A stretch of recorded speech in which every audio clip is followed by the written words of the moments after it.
ਤੇ work permits ਨੂੰ ਲੈ ਕੇ ਕੀ ਅਪਡੇਟ ਆ ਜੀ? ਉਹ ਹੁਣ ਮਿਲ ਰਹੇ ਆ, ਥੋੜਾ ਹੋਇਆ ਰੈਲਾ ਕੰਮ ਲੋਕਾਂ ਨੂੰ ਕਿ ਅਜੇ ਵੀ ਇੰਤਜ਼ਾਰ ਜਿਹੜਾ ਲੰਬਾ ਹੀ ਆ? ਵਰਕ ਪਰਮਿਟ ਵਾਲਿਆਂ ਦੀ ਨਵੇਂ ਕੇਸਾਂ ਵਾਲਿਆਂ ਲਈ ਬਹੁਤ ਮਾੜੀ ਖਬਰ ਆ। ਮਾੜੀ ਖਬਰ ਇਹ ਆ ਕਿ ਕਾਫੀ ਸਾਰੇ ਜਿਹੜੀ ਲੋਕੀ ਆ ਨਾ, ਜਦੋਂ ਉਹ ਕੇਸ ਆਪਣਾ ਮੂਵ ਕਰਾਉਂਦੇ ਆ, ਮੰਨ ਲਓ ਹੁਣ ਉਹਨਾਂ ਦਾ ਜਿਹੜੇ ਕੈਂਪ 'ਚ ਆਇਆ ਮੂਵ ਕਰਾਉਂਦੇ ਆ, ਤੇ ਆਪਾਂ ਕੀ ਦੇਖ ਰਹੇ ਹਾਂ ਕਿ ਉਹਨਾਂ ਦੀ ਨਾ ਜਿੱਦਾਂ ਕਲੌਕ 150 ਦਿਨ ਜਿੱਦਾਂ ਪੂਰੇ ਹੋਣੇ ਆ, ਤੇ ਕਿਸੇ ਦੀ 100 ਦਿਨ ਤੇ ਜਾ ਕੇ ਇੱਕ ਬੰਦੇ ਦੀ ਕਲਾਣੀ ਦੀ ਸਾਡੀ 140ਵੇਂ ਦਿਨ ਤੇ ਆ ਕੇ ਵੀ ਨਜਾਇਜ਼ ਹੀ ਬਸ ਕਲੌਕ ਰੋਕਤੀ। ਉਹਨਾਂ ਦੀ ਦੱਸਿਆ ਨਹੀਂ ਰੀਜ਼ਨ ਕਿ ਕਿਉਂ ਕਲੌਕ ਰੋਕੀ ਹੈ, ਸਾਰਾ ਕੁਝ ਜਿੱਦਾਂ ਫਾਈਲ ਪੈਂਡਿੰਗ ਆ। ਅੱਛਾ। ਤੇ ਰੀਜ਼ਨ ਇਹ ਦੇ ਰਹੇ ਆ ਕਿ ਇਹ ਬੰਦਾ ਮੂਵ ਹੋ ਗਿਆ ਇੱਥੋਂ ਦੀ, ਇਹਦੇ ਕਰਕੇ ਡਿਲੇ ਆਇਆ। ਆਪਾਂ ਕਿ ਹੁਣ ਬੰਦੇ ਨੇ ਤਾਂ ਮੂਵ ਹੋਣਾ ਹੀ ਆ, ਉਹਨੇ ਹੁਣ ਐਰੀਜ਼ੋਨੇ ਥੋੜਾ ਬੈਠੇ ਰਹਿਣਾ। ਪਰ ਇੱਦਾਂ ਕਿ ਵਰਕ ਪਰਮਿਟ ਦੀ ਕਲੌਕ ਵਾਲਾ ਵੀ ਥੋੜਾ ਜਿਹਾ ਧੱਕਾ ਜਿਹਾ ਇਹਨਾਂ ਨੇ ਸਲਾਈਟਲੀ ਕਰਨਾ ਸ਼ੁਰੂ ਕਰਤਾ। ਕਈਆਂ ਦੀਆਂ ਕਲੌਕਸ ਜਿਹੜੀਆਂ ਉਹ ਰੁਕ ਰਹੀਆਂ ਵਾ। ਤੇ ਹੁਣ ਇਹਦਾ ਇੱਦਾਂ ਕਿ ਤੁਸੀਂ ਹੁਣ ਜੇ ਕਹੋ ਕਿ ਜਾਰਜੀਆ ਦੇ ਵਿੱਚ ਮੈਂ ਪਹਿਲਾਂ ਕੇਸ ਲਾਣਾ, ਮੈਂ ਆਪਣਾ ਵਰਕ ਪਰਮਿਟ ਲਾਣਾ, ਫਿਰ ਕਈ ਵਾਰੀ ਤਰੀਕ ਛੇਤੀ ਦੇ ਦਿੰਦੇ ਆ, ਤੇ ਫਿਰ ਮੁੜ ਕੇ ਬੰਦਾ ਕਹਿੰਦਾ ਮੈਂ ਹੁਣ ਕੈਲੀਫੋਰਨੀਆ ਮੂਵ ਹੋ ਰਿਹਾ, ਉਹ ਜੱਜ ਕਹਿੰਦਾ ਕਿ ਨਹੀਂ ਮੈਂ ਤੇਰਾ ਕੇਸ ਮੂਵ ਨਹੀਂ ਕਰਨਾ, ਤੂੰ ਇੱਥੇ ਲੜ। ਸੋ ਇਹ ਜਿਹੜੇ ਵਰਕ ਪਰਮਿਟ ਵਾਲੇ ਬੰਦੇ ਆ ਹੁਣ ਇਹ ਇਸ ਪ੍ਰੋਬਲਮ 'ਚ ਫਸ ਜਾਣੇ ਆ ਕਿ ਜੇ ਇਹ ਕੈਲੀਫੋਰਨੀਆ ਮੂਵ ਕਰਦੇ ਆ ਤਾਂ ਸਾਰਿਆਂ ਦਾ ਨਹੀਂ, ਕਈਆਂ ਦਾ ਵਰਕ ਪਰਮਿਟ ਉਹ ਰੋਕ ਸਕਦੇ ਆ ਕਿ ਜਦ ਤੱਕ ਤੇਰੀ ਦੁਬਾਰਾ ਮਾਸਟਰ ਹੀਅਰਿੰਗ ਨਹੀਂ ਪੈਂਦੀ, ਦੁਬਾਰਾ ਤੇਰਾ ਕਲੌਕ ਆਪਾਂ ਨਹੀਂ ਚਲਾਉਣਾ। ਤੇ ਜੇ ਉਹ ਇਹ ਰਿਸਕ ਲੈਂਦੇ ਆ ਕਿ ਆਪਾਂ ਉਸੇ ਜਗ੍ਹਾ ਰਹਿ ਕੇ ਆਪਣਾ ਕੇਸ ਪਹਿਲਾਂ ਅੱਗੇ ਚਲਾਈਏ, ਤਾਂ ਫਿਰ ਉਹਦਾ ਰਿਸਕ ਇਹ ਹੈ ਕਿ ਐਂਡ ਦੇ ਵਿੱਚ ਜੱਜ ਨੇ ਕਹਿਣਾ ਕਿ ਨਹੀਂ ਤੂੰ ਹੁਣ ਇੱਥੇ ਕੇਸ ਲੜ। ਸੋ ਇਹ ਦੇਖਦੇ ਆ, ਇਹਦੇ ਬਾਰੇ ਆਪਾਂ ਆਉਣ ਵਾਲੇ ਸ਼ੋਅ ਦੇ ਵਿੱਚ ਵੀ ਆਪਾਂ ਵਿਚਾਰ ਕਰਾਂਗੇ। ਫਿਲਹਾਲ ਬਸ ਇੰਨੀ ਮੇਰੇ ਕੋਲ ਖਬਰ ਆ ਕਿ ਕਈ ਸਾਡੇ ਕਲਾਇੰਟ ਸੀਗੇ, ਉਹਨਾਂ ਦੇ ਵਰਕ ਪਰਮਿਟ ਜਿੱਦਾਂ 140 ਦਿਨ ਬਿਲਕੁਲ ਮਤਲਬ 10 ਦਿਨ ਹੀ ਬੰਦੇ ਰਹਿ ਗਏ ਸੀਗੇ, ਤੇ ਉਹਦੀ ਜਦੋਂ ਕਲੌਕ ਰੋਕਤੀ ਤੇ ਫੋਨ ਲਾ ਕੇ ਆਪਾਂ ਨੂੰ ਪੁੱਛਿਆ ਕਿ ਬਾਈ ਦੱਸੋ ਤੇ ਸਹੀ ਕੀ ਮਸਲਾ ਕੀ ਹੈਗਾ ਵਾ। ਠੀਕ ਹੈ। ਤੇ ਉਹ ਜਿਹੜੇ ਸਾਨੂੰ ਉਹਨਾਂ ਨੇ ਇਨਫੋਰਮੇਸ਼ਨ ਨਹੀਂ ਅਜੇ ਦਿੱਤੀ। ਉਹ ਠੀਕ ਆ। ਸੋ ਮਨਮਰਜ਼ੀਆਂ ਜਿਹੜੀਆਂ ਜੀ ਪੂਰੀਆਂ ਜ਼ੋਰਾਂ ਤੇ ਚੱਲ ਰਹੀਆਂ ਆ। ਇਮੀਗ੍ਰੇਸ਼ਨ ਦੇ ਕੋਰਟ ਹੀਅਰਿੰਗ ਡੇਟਸ ਨੂੰ ਲੈ ਕੇ ਕੀ ਆ ਜਿਹੜੀਆਂ ਤਰੀਕਾਂ ਵਿਚਾਰਿਆਂ ਦੀਆਂ ਜਿਨ੍ਹਾਂ ਦੀਆਂ ਆਉਂਦੀਆਂ ਆ ਉਹ ਪੋਸਟਪੋਨ ਹੁੰਦੀਆਂ ਆ ਕਿ ਆ ਰਹੀ ਆ, ਤਰੀਕ ਲੱਗ ਰਹੀ ਆ ਤੇ ਲੋਕਾਂ ਨੂੰ ਪੇਸ਼ ਕਰਾ ਰਹੇ ਆ? ਤੇ ਅਸਾਈਲਮ ਆਫਿਸ ਨੂੰ ਲੈ ਕੇ ਕੀ ਅਪਡੇਟ ਆ? ਇੱਕ ਜਿਹੜਾ ਉਹ ਵਾਲਾ ਟਾਈਮ ਚੱਲਦਾ ਸੀਗਾ ਜਿੱਦਾਂ ਆਪਾਂ ਦੇਖਿਆ ਕੋਵਿਡ 'ਚ ਕਿ ਬਿਲਕੁਲ ਹੀ ਮਤਲਬ ਕਿ ਆਲਮੋਸਟ ਹੀਅਰਿੰਗਾਂ ਪੋਸਟਪੋਨ ਹੋ ਜਾਂਦੀਆਂ ਸੀਗੀਆਂ ਸਿੱਧੇ ਹੀ ਕਿ 2 ਸਾਲ ਬਾਅਦ ਆਇਓ, 3 ਸਾਲ ਬਾਅਦ ਆਇਓ। ਉਹ ਵਾਲਾ ਜਿਹੜਾ ਦੌਰ ਸੀਗਾ ਉਹ ਲੰਘ ਗਿਆ। ਕਈ ਜਿਹੜੇ ਜੱਜ ਹੈਗੇ ਆ ਉਹ ਅਜੇ ਵੀ ਕਰ ਰਹੇ ਆ ਤਰੀਕਾਂ ਵਗੈਰਾ ਪੋਸਟਪੋਨ, ਪਰ ਹੁਣ ਕਾਫੀ ਜ਼ਿਆਦਾ ਜਿਹੜੇ ਆਪਾਂ ਦੇਖੇ ਕਿ ਪਿਛਲੇ ਮਹੀਨੇ 1.5 ਮਹੀਨੇ ਤੋਂ ਨਹੀਂ ਸਾਡੀ ਕੋਈ ਤਰੀਕ ਪੋਸਟਪੋਨ ਹੋਈ, ਤੇ ਤਕਰੀਬਨ ਸਾਰੇ ਜਿਹੜੇ ਜੱਜ ਸੀਗੇ ਉਹ ਕੇਸ ਨੂੰ ਸੁਣ ਰਹੇ ਆ।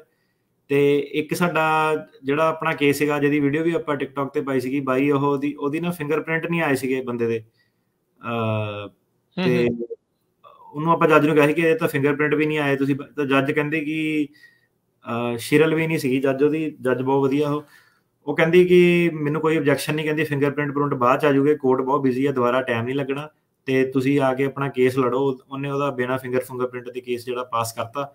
ਤੇ ਹੁਣ ਜੱਜ ਕਈ ਜੱਜ ਇੱਦਾਂ ਦੇ ਵੀ ਉਹ ਕਹਿੰਦੇ ਕਿ ਨਹੀਂ, ਇੱਕ ਵਾਰੀ ਜਿਹੜੀ ਤਰੀਕ ਪੈ ਗਈ ਤਾਂ ਟਾਈਮ ਟੂ ਆਪਾਂ ਦੁਬਾਰਾ ਅੱਗੇ ਮੂਵ ਮਾਵ ਨਹੀਂ ਕਰਨਾ, ਤੁਸੀਂ ਆ ਕੇ ਸਿੱਧੇ ਹੀ ਆਪਣਾ ਕੇਸ ਲੜੋ। ਤਾਂ ਜਿਹੜੇ ਇੱਦਾਂ ਦੇ ਹੁਣ ਜਿਹੜੇ ਕੇਸ ਜਿਹਨਾਂ ਦੇ ਫਿੰਗਰਪ੍ਰਿੰਟ ਨਹੀਂ ਆਏ ਆ, ਉਹਨਾਂ ਨੂੰ ਬਸ ਇੱਕੋ ਚੀਜ਼ ਦਾ ਖਿਆਲ ਰੱਖਣਾ ਕਿ ਉਹਨਾਂ ਨੂੰ ਜੱਜ ਨੂੰ ਪਹਿਲਾਂ ਦੱਸਣਾ ਪੈਣਾ ਕਿ ਸਾਡੇ ਫਿੰਗਰਪ੍ਰਿੰਟ ਨਹੀਂ ਹੋਏ ਆ, ਤੇ ਆਪਾਂ ਅੱਗੇ ਤਰੀਕ ਕਰਾ ਸਕਦੇ ਹਾਂ ਜੇ ਤੁਸੀਂ ਕਰਨੀ ਆ, ਕਿਉਂਕਿ ਸਾਡੇ ਕੋਲ ਚੋਇਸ ਨਹੀਂ ਸੀਗੀ। ਹੁਣ ਆਪਾਂ ਜੇ ਸਿੱਧੇ ਮੂੰਹ ਚੱਕ ਕੇ ਚੱਲ ਪਈ ਉੱਥੇ, ਤਾਂ ਉਹਨੇ ਕਹਿਣਾ ਕਿ ਫਿੰਗਰਪ੍ਰਿੰਟ ਨਹੀਂ ਹੋਏ, ਤੇਰਾ ਕੇਸ ਮੈਂ ਡਿਨਾਈ ਕਰਦੀ ਹਾਂ। ਇਸ ਗੱਲ ਤੇ ਵੀ ਜਿਹੜਾ ਕੇਸ ਉਹ ਡਿਨਾਈ ਕੀਤਾ ਜਾ ਸਕਦਾ ਕਿ ਡਿਸਮਿਸ ਕਰ ਦਿਓ। ਸੋ ਇਹ ਹੈ ਕਿ ਤੁਸੀਂ ਆਪਣਾ ਜਿਹੜਾ ਫਿੰਗਰਪ੍ਰਿੰਟ ਦਾ ਉਹਨਾਂ ਨੂੰ ਦੱਸਣਾ ਜੱਜ ਨੂੰ ਪਹਿਲਾਂ, ਕਿ ਦੱਸਣਾ ਐਜ਼ ਇਨ ਕਿ ਉਹਦਾ ਵੀ ਕਾਗਜ਼ੀ ਕਾਰਵਾਈ ਰਾਹੀਂ ਤੁਹਾਡਾ ਵਕੀਲ ਦੱਸੂਗਾ ਕਿ ਇਹਦੇ ਫਿੰਗਰਪ੍ਰਿੰਟ ਨਹੀਂ ਹੋਏ, ਜੇ ਤੁਹਾਨੂੰ ਕੋਈ ਓਬਜੈਕਸ਼ਨ ਨਹੀਂ ਹੈਗੀ ਆਪਾਂ ਕੇਸ ਲੜਨ ਲਈ ਤਿਆਰ ਆ। ਤੇ ਉਹ ਜੱਜ ਨੇ ਫਿਰ ਜਿਹੜਾ ਡਿਸੀਜਨ ਦਿੱਤਾ ਸੀਗਾ, ਕਹਿੰਦੀ ਕਿ ਬਾਅਦ 'ਚ ਜਦੋਂ ਇਹਦੇ ਫਿੰਗਰਪ੍ਰਿੰਟ ਆ ਗਏ, ਕਲੀਅਰ ਹੋ ਗਿਆ, ਤੇ ਫਿਰ ਇਹਨੂੰ ਮੈਂ ਅਸਾਈਲਮ ਦਾ ਜਿਹੜਾ ਓਫੀਸ਼ੀਅਲ ਆਰਡਰ ਦੇ ਦਾਂਗੀ। ਇਸ ਤੋਂ ਪਹਿਲਾਂ ਮੈਂ ਓਰਲੀ ਜਿਹੜਾ ਇਹਨੂੰ ਕੇਸ ਗ੍ਰਾਂਟ ਕਰਦੀ ਹਾਂ। ਸੋ ਇਹ ਹੈ ਕਿ ਤੁਹਾਡੇ ਸਵਾਲ ਦਾ ਜਵਾਬ ਦਿੰਦੇ ਹੋਏ ਕਿ ਇਮੀਗ੍ਰੇਸ਼ਨ ਕੋਰਟਸ ਦਾ ਕੀ ਹਿਸਾਬ ਕਿਤਾਬ ਆ, ਹੀਅਰਿੰਗ ਡੇਟ ਆ ਰਹੀਆਂ, ਕਾਫੀ ਸਾਰੇ ਕੇਸ ਜਿਹੜੇ ਚੱਲ ਰਹੇ ਆ, ਕਾਫੀ ਸਪੀਡ ਨਾਲ ਜਿਹੜੇ ਇਮੀਗ੍ਰੇਸ਼ਨ ਜੱਜ ਆ ਉਹ ਲੱਗੇ ਹੋਏ ਆ। ਜੀ ਇੱਕ ਸਾਡੇ ਪੁੱਛਦੇ ਨੇ ਲੈਟਰੀਸ਼ੀਆ ਜੈਫਰਸਨ ਵੈਬ, ਇਹ ਵੀ ਕੋਈ ਸੈਨ ਫਰਾਂਸਿਸਕੋ ਦੇ ਵਿੱਚ ਜੱਜ ਆ, ਉਹਨਾਂ ਬਾਰੇ ਪੁੱਛ ਰਹੇ। ਮੈਂ ਵੀ ਉਹਨਾਂ ਦੀ ਤਰੀਕ ਹੋਣੀ ਹੈ ਉਹਨਾਂ ਦੇ ਸਾਹਮਣੇ, ਵੀ ਉਹ ਕਿੱਦਾਂ ਦੇ ਜੱਜ ਨੇ, ਕੁਛ ਹੈ ਇਹਨਾਂ ਦੇ ਬਾਰੇ ਆਈਡੀਆ ਕਿ ਨਹੀਂ? ਮੈਂ ਹੁਣ ਦੀ ਰੇਟਿੰਗ ਤਾਂ ਨਹੀਂ ਮੈਨੂੰ ਯਾਦ, ਮੈਂ ਦੇਖ ਕੇ ਤੁਹਾਨੂੰ ਥੋੜੀ ਦੇਰ 'ਚ ਦੱਸ ਦਿੰਦਾ। ਠੀਕ ਹੈ ਜੀ। ਤੇ ਆ ਹੁਣ ਆਪਾਂ ਕਾਲਸ ਲੈਣੀਆਂ ਸ਼ੁਰੂ ਕਰਦੇ ਹਾਂ। ਸੋ ਤੇ ਕਾਲ ਕਰਨ ਦੇ ਲਈ ਨੰਬਰ ਹੈ 408-272-5200 4082725200। ਹਾਂਜੀ ਸਤਿੰਦਰ, ਸਤਿ ਸ਼੍ਰੀ ਅਕਾਲ, ਕੀ ਸਵਾਲ ਹੈ ਜੀ? ਹਾਂਜੀ ਸਤਿ ਸ਼੍ਰੀ ਅਕਾਲ ਭਾਜੀ।